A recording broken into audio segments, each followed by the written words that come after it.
अस्सलाम वालेकुम गाइस की हाल चाल ठीक हो उम्मीद करने सारे ठीक हो ते जनाब अज साढ़े पट्ठे च बड़े चोर पट्ठे वड़ रहे पहला वड़दा अज सानू फड़ना ते आजो तुहानू खाने हैं जनाब। चलो चलो चलो चलो चलो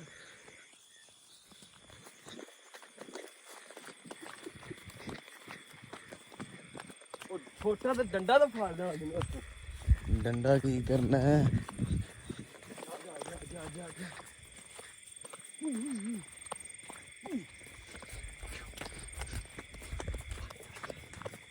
वो नस गई बंदा।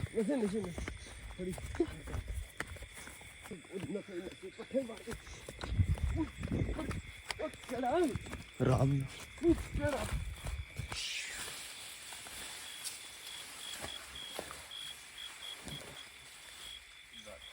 पट्ठे वड गया रखे वाहवा पट्ठे वड्डे ने तकरीबन पूरी रेहड़ी है नस गए।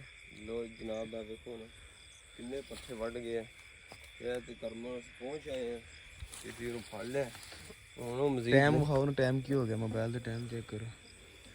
टाइम जनाब 11:30 हो गए ने 11:30 का टाइम हो गया।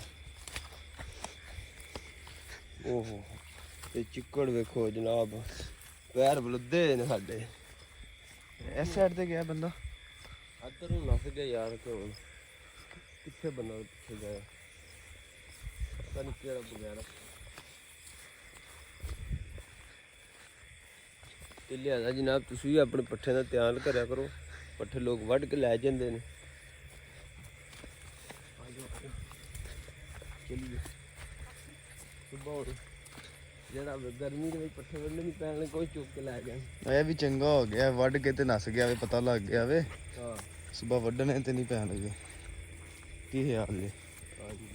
सुबह जनाब एदा खुरा कड्ढां एक तेरा बंदा ते जिस तरह बंदा फड़ के तां तुहानूं दस्सां ते लग जी जी नहीं ते अगे भी वड्डन होंदे ने कि अज ही इस तरह होया अगे भी वड्डन होंदे ने ते होर यार अगे भी 2-3 बार वड्डी गए ने फिर चलो थोड़े बहुत कोई वढ़ के लै जांदा कोई नेड़े तक तां होर नहीं पता लेकिन ਇਹ ਜਿਹੜਾ ਕੰਮ ਰਾਤੀ ਵਾਲਾ ਨਾ ਇਹ ਕੰਮ ਖਰਾਬ ਹੈ। ਆਹ ਜੇ ਕਿਸੇ ਨੂੰ ਚਾਹੀਦੇ ਨੇ ਕੋਈ ਮੰਗ ਲੇ ਹਾਂ ਅਸਾਂ ਕਿ ਚਲੋ ਨੇੜੇ ਤੱਕ ਕੋਈ ਵੜ ਖੜਦਾ ਹੋਣਾ ਜੀ ਕੋਈ ਨਹੀਂ ਕੀ ਹੋਇਆ ਜੀ ਕੀ ਹੋਇਆ